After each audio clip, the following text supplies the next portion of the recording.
Buenas tardes. Iniciamos la tercera sesión o segunda sesión de este día y en tercera o cuarta de comunicaciones individuales. eh, y tenemos la presencia de dos ponentes, Manuel Camporreal de Argentina y Mario Mejía Huamán de Perú. Así que creo que va a ser una reunión interesante por las diferencias eh, de tradiciones, sobre todo porque Mario se dedica al pensamiento andino, algo sobre lo cual se conversó a la mañana. Entonces, sin más preámbulos, como siempre, sugerimos 20 minutos de exposición, 10 de intercambio. Yo aviso a los 15 minutos para ir redondeando. Eh, Tratamos de no pasarnos de 30 minutos porque luego hay otro simposio, y para no terminar tan tarde por las diferencias horarias, y luego para hacerlo ordenadamente y que se suba eh, al internet, el video de cada uno por separado con el link a cada uno y no todo junto como hacíamos antes, que era un poco... eh, quedaba muy desordenado. Entonces, por esa razón, vamos a grabar cada uno de los videos por separados. Al término de Emanuel, paramos para que el video nos siga y se corte, de modo que sea más fácil también armarlo para el programador de Internet, y luego seguimos con Mario Mejía. Tenemos claro, ¿no? ¿Se ha entendido bien? Muy bien. Entonces, adelante, Manuel, te esperamos. Te escuchamos. Ok, buenas tardes a todos. Agradezco por la palabra y la oportunidad de participar hoy en esta jornada. Ya voy a pedir disculpas de antemano si cometo algún error en español, ya que no es mi lengua materna. Yo voy a tratar el tema de una misoginia velada en los feminismos contemporáneos, en unas partes muy grandes de los feminismos contemporáneos que se ponen de una manera, de una forma filosófica como feminismos neutros. Empezando aclarando que hoy en el debate filosófico contemporáneo resulta inapropiado hablar del feminismo como de un concepto con un significado unívoco.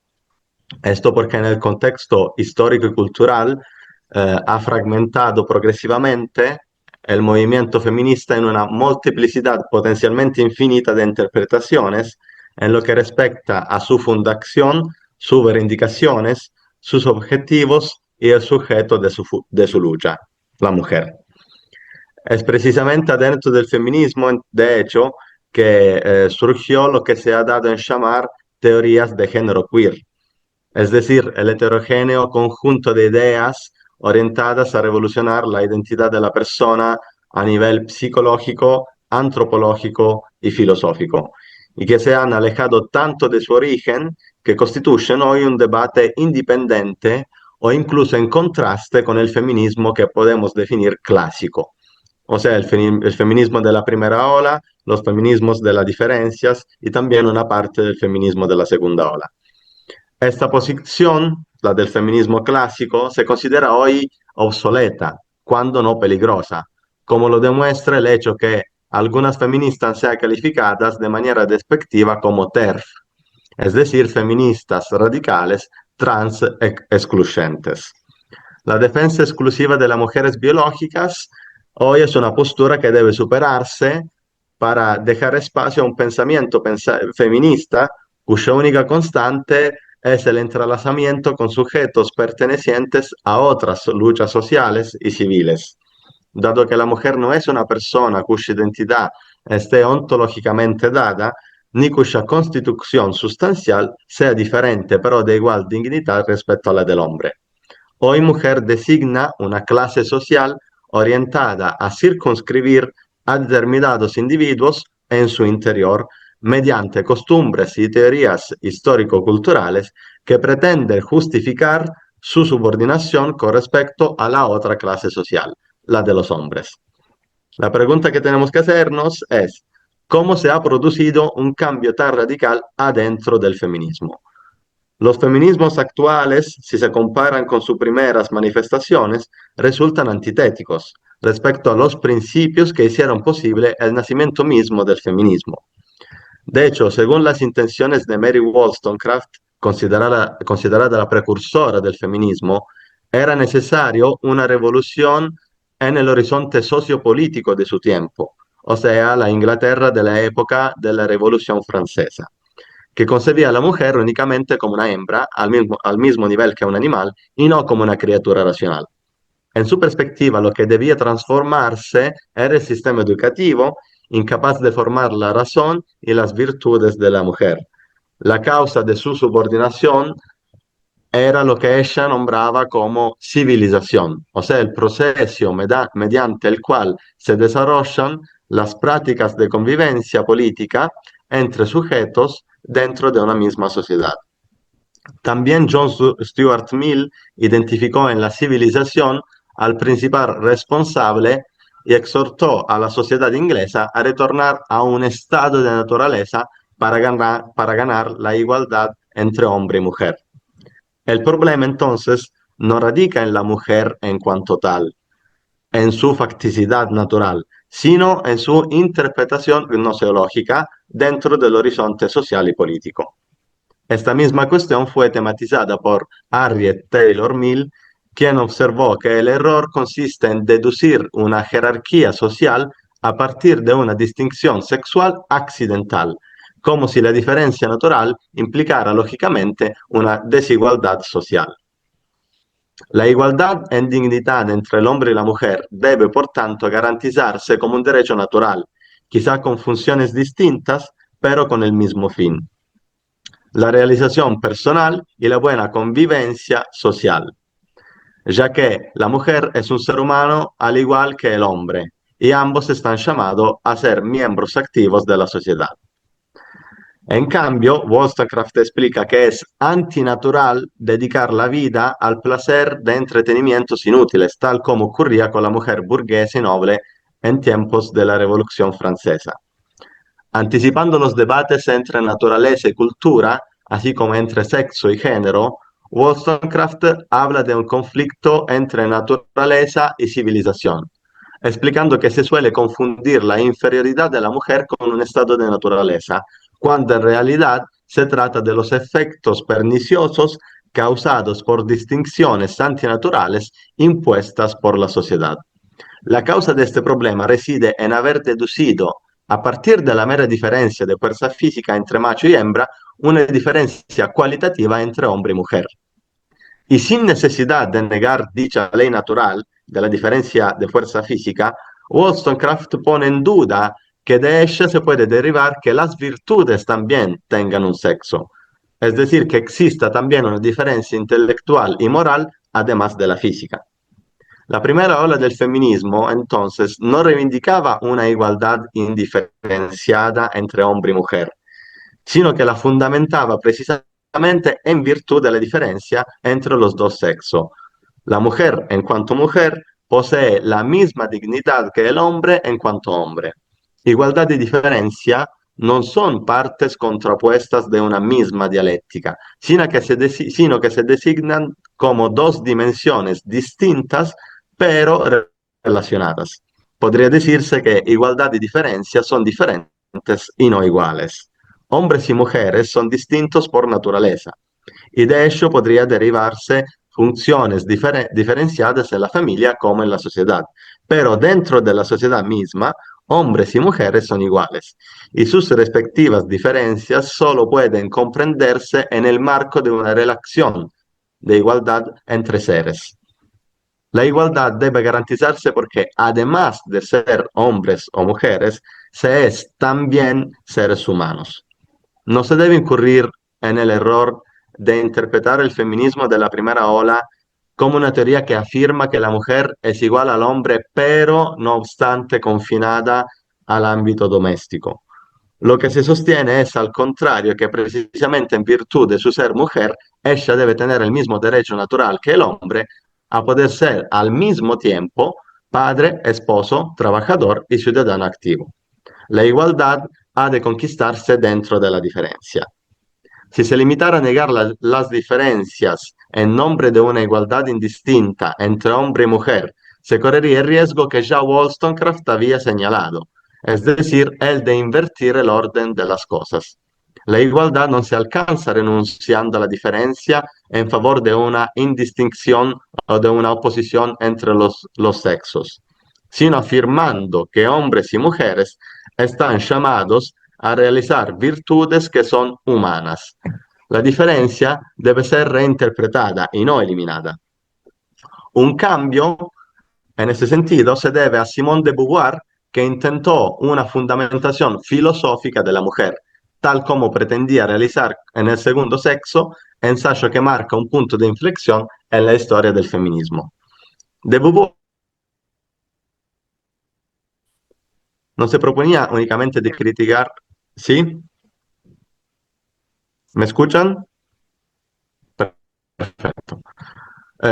No quería criticar Sí, sí, solo se las escucha. costumbres sociales de su tiempo, sino que aspiraba a conceptualizar teóricamente a la mujer misma. El texto, de hecho, se abre con una pregunta que recuerda el célebre TST socrático. ¿Qué es una mujer? Esta pregunta permanece aún abierta en la actualidad, como lo demuestra el documental What is a Woman del comentarista político estadounidense Matt Walsh, en el cual, con cierto sarcasmo, plantea dicha pregunta a autoridades académicas que cuestionan la definición de mujer en términos biologistas y naturalistas. La pregunta ha permanecido invariable durante casi un siglo porque la propia de Beauvoir non la formuló con la intención de definir de manera concluyente al sujeto del feminismo, la mujer, sino para disolverlo. De Beauvoir explica que la mujer no está simplemente confinada a su constitución natural, la cual es interpretada como un límite y no como una ventaja. La filósofa francesa lleva a cabo un espacio de una especie de segunda navegación dentro del feminismo, afirmando que entre dimensión natural y dimensión social, la mujer está relegada a una tercera, la dimensión ideal. Lo que se tiene en mente cuando se habla de la mujer, entre comillas, es su feminidad, el eterno femenino, es decir, una hipostatización de sus rasgos naturales elevados a símbolos universales de su ser. En ese sentido, la mujer es el segundo sexo, la sombra del sexo protagonista, el del hombre. La mujer queda encerrada en el papel de la madre aprensiva, de la esposa devota, la lesbiana rebelde, la diosa madre, en una serie de figuras que reafirman su alteridad respecto del hombre. Desde esta perspectiva, la emancipación no puede realizarse únicamente en la igualdad social, ya que incluso esta representa una interpretación que mantiene aún a hombres y mujeres en una relación de dependencia, de codependencia. Si en el feminismo de la primera ola no se era solamente hombres o mujeres, sino también seres humanos, con de Beauvoir se es ser humano antes de ser hombre o mujer. Lo humano es un devenir y no un ser, y es bajo de esta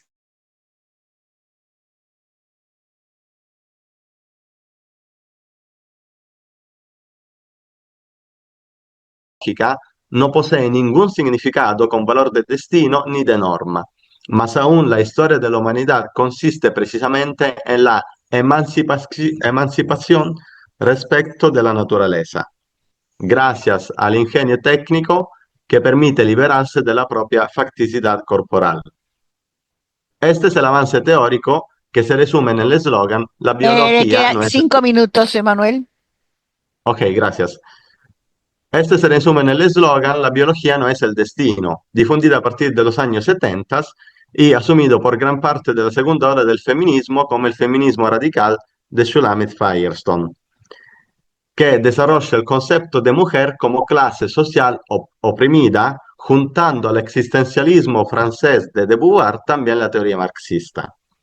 El feminismo así se transforma en una lucha de clases orientada a eliminar las condiciones que generan la opresión entre hombres y mujeres, condiciones que se identifican en la biología. La invocación del progreso tecnológico como instrumento de salvación respecto de la propia naturaleza biológica marca el paso gnoseológico al plano marca el paso dal plano gnoseológico al plano ontológico. No se trata más de reinterpretar el rol de la mujer, sino de transformarla sustancialmente en su ser.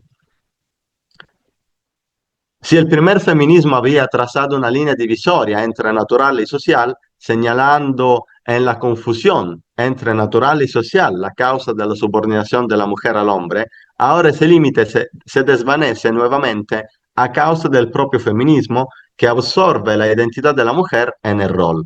Lo personal se convierte en político. La identidad de la persona no es una expresión originaria de la naturaleza, sino un rol producido y situado políticamente.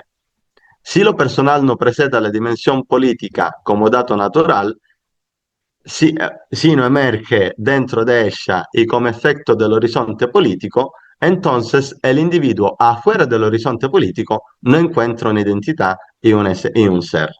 La frontera entre naturaleza y política no se traza para denunciar una interpretación errónea de la naturaleza personal, sino que se disuelve para sostener que lo que consideramos natural es una construcción política. Si se llega a ser mujer, entonces también es posible llegar a ser algo distinto de la mujer. La mujer es la madre, la esposa, heterosexual y monógama. Es un rol social construido dentro de un horizonte político y fuera de dicho horizonte no encuentra efectividad. Surge entonces la necesidad de una nueva categoría capaz de designar el significado político atribuido al cuerpo y a su biología. Por esta razón, se empieza a hablar del concepto de género, término que designa la imposición social de la división de los sexos, o sea, es decir, la transformación de machos y hembras en hombres y mujeres.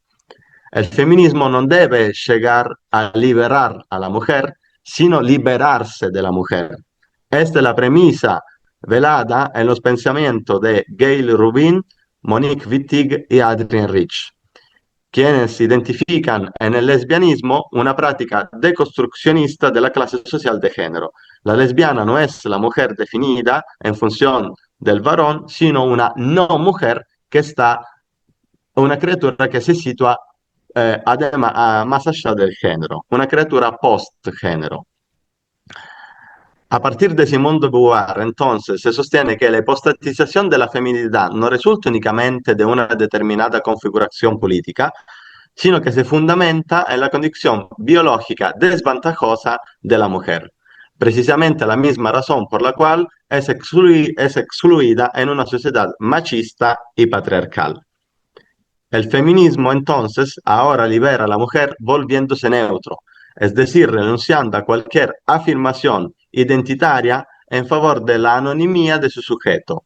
Las mujeres se liberan afirmando que la mujer no existe, que la biología no es el destino. Acá se interpreta de esta forma. La biología no es una constitución de la persona, sino es una posesión de la persona para modificar, para crear su propia identidad.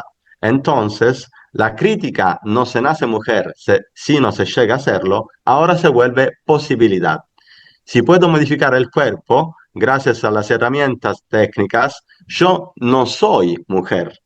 Para ser mujer solo se necesita performar la mujer, hacer la mujer.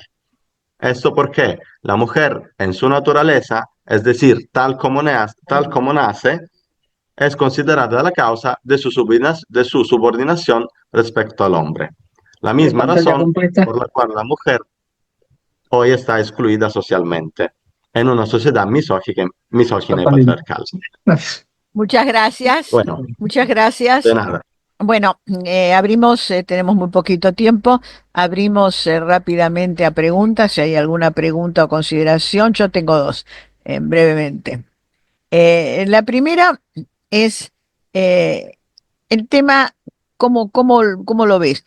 El tema de que actualmente los grupos LGTB más, etcétera, juntan el lesbianismo con lo trans, con lo queer, etcétera, y esto me parece como una inconsistencia, porque en realidad el lesbianismo no solamente no se opone, sino que requiere justamente pensar en la mujer como mujer, porque no es un cambio biológico, sino un cambio de perspectivas en la emotividad o en la manera de vivir las pasiones o el erotismo.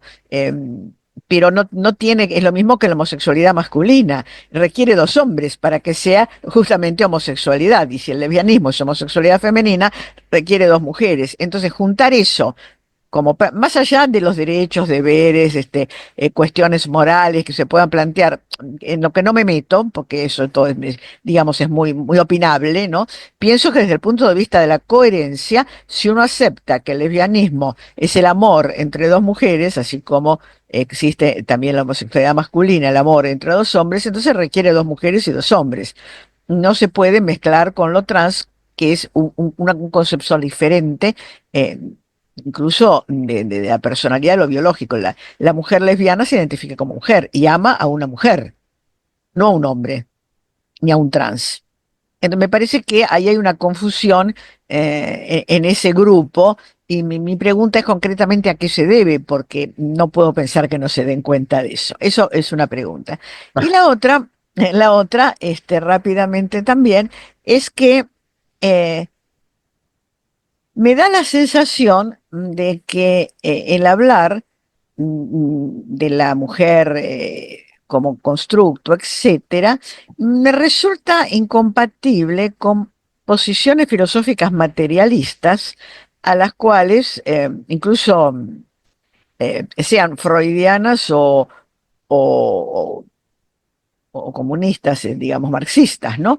Eh, Porque precisamente para todo materialista la base empírica es fundamental, y la base empírica es biológica, y los animales superiores a los cuales ellos mismos dicen que pertenecemos tienen dos sexos, y eso es biológico y esa es la base. Entonces no se explica cómo posiciones materialistas terminan siendo idealistas, digamos, en un sentido amplio, en este punto. Bueno, esos eran mis dos. No me lo explico, no sé cómo lo pueden explicar ellos o cómo lo ves, pero a mí me parecen como dos inconsecuencias que no encuentro explicaciones válidas. No es que esté a favor ni en contra de estas posiciones, simplemente digo que ni me puedo poner a favor ni en contra porque no las veo coherentes.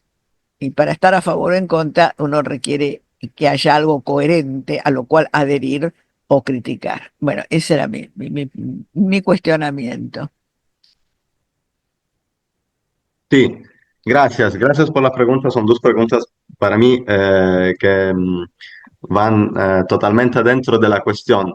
Por la primera, el problema se pone justo porque la primera feminista que habló del concepto de género y después de queer, o sea, Rubin y de Lauretis, eran dos feministas, pero también lesbianas.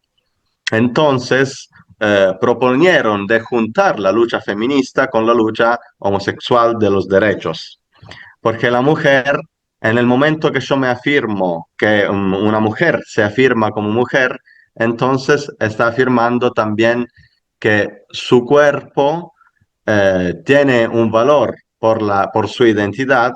Entonces su cuerpo, ¿qué significa? Non solo el cuerpo vivido, el live, podemos decir, sino también la biología. Entonces la capacidad potencial de procrear, la capacidad de dar vida. Esta capacidad está leída como un límite.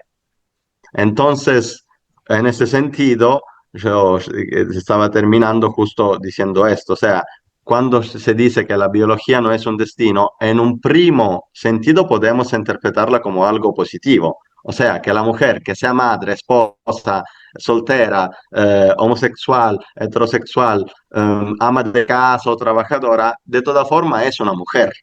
No hay que negar la identidad para obtener respeto y dignidad e igualdad con otros seres humanos.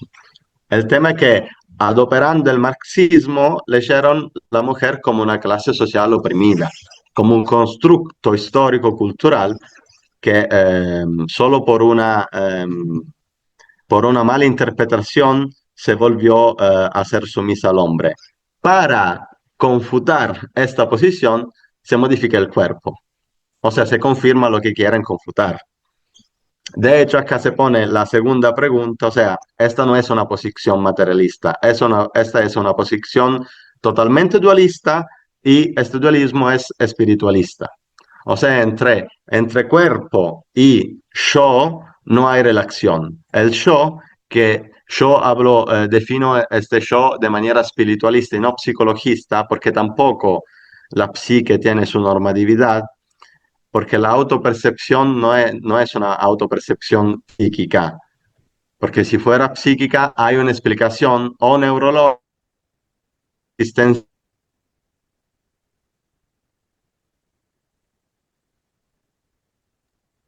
Entiendo, de una se llama, quedó, se sí, quedó, sí, entiendo, pero entiendo el sentido, ¿no? No, no puede desligarse porque si fuera física habría que aceptar que si la hay autopercepción una es causa, errónea, sí, hay una causa física, claro, algo falla en el cerebro, digamos, exacto. por ejemplo. Y eso no es aceptable, claro. Sí, Para este como grupo no es aceptable. una sorta de show de trascendencia, hay como una metafísica dentro del show, porque hay un principio que no puedes explicar en ningún modo, que se abre de manera misteriosa y que se sirve pero de la técnica como respuesta satisfactoria a este deseo, a esta voluntad, a esta percepción. Mm. El marxismo se necesitó solo para transformar la mujer en una clase social. Hoy surge para mí un problema porque ya no se habla más de derecho social, se habla de derecho civil.